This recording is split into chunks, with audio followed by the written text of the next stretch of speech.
Calcium, potassium, iron, fibre, vitamin A, B, C अशा सर्व पोषक घटकांनी भरपूर आहे आपली आजची रेसिपी.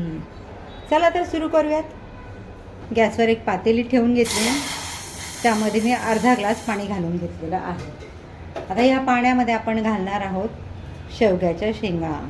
मी स्वच्छ धुवून त्याच्या साली काढून 1 वाटी शेवग्याच्या शेंगा घेतलेल्या आहे. आपल्याला ह्या पाण्यामध्ये घालून एक 8 ते 10 मिनटं उकळून घ्यायच्या आहे त्या शिजेपर्यंत. काय विचार काय करताय? शेवग्याच्या शेंगांची भाजी?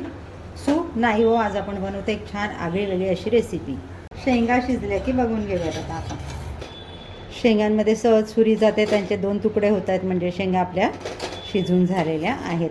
आता इथे आपण गॅस घालवून देऊया आणि हे गार करून घेऊयात.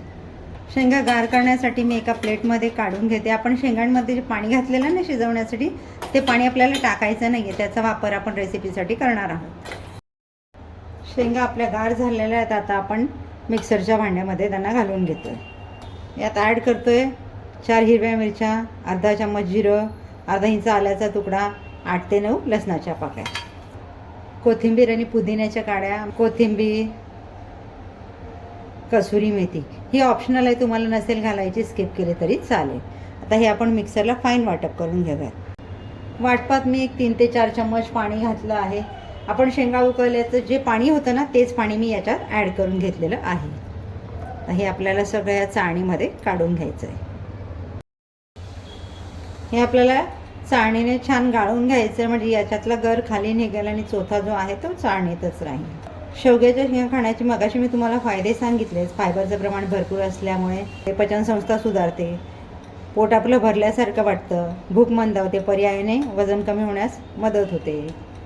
मधुमेह, हृदयरोग ह्या लोकांनी रोजच्या आहारात जर या शेंगांचा समावेश केला तर ते नियंत्रणात राहण्यास मदत होतं.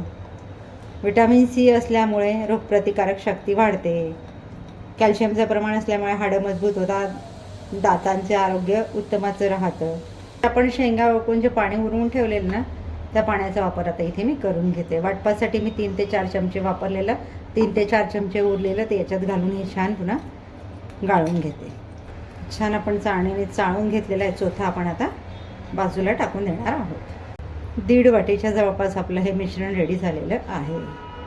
तर यामध्ये मी घालून घेते 1 वाटी ज्वारीचं पीठ आणि 1 वाटी गव्हाचं पीठ. इथे मी गव्हाचं पीठ वापरलं आहे, तुम्ही चण्याचं पीठ देखील वापरू शकता किंवा अर्ध गव्हाचं अर्ध चण्याचं असं देखील वापरू शकता.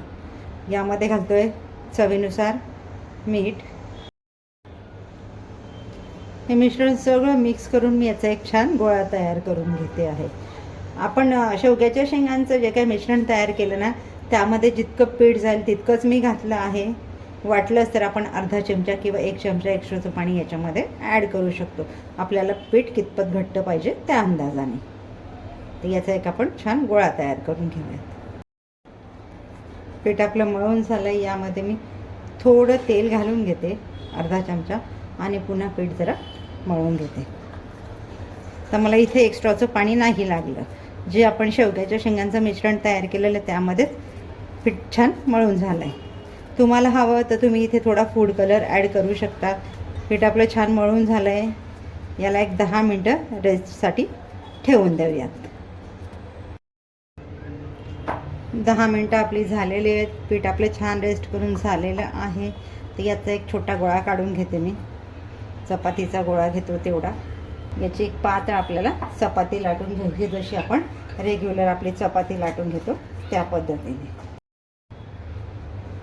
इतकी पातळ आपल्याला चपाती लाटून घ्यायची याची. यावर आपण घालून घेणार आहोत तेल. तुम्ही तूप, तेल कशाचाही वापर करून घेऊ शकता.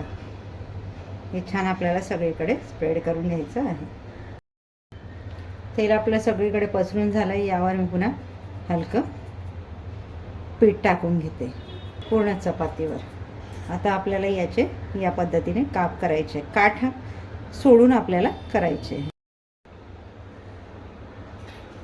आता आपल्याला इकडूनही या पद्धतीने रोल करत यायचं आहे.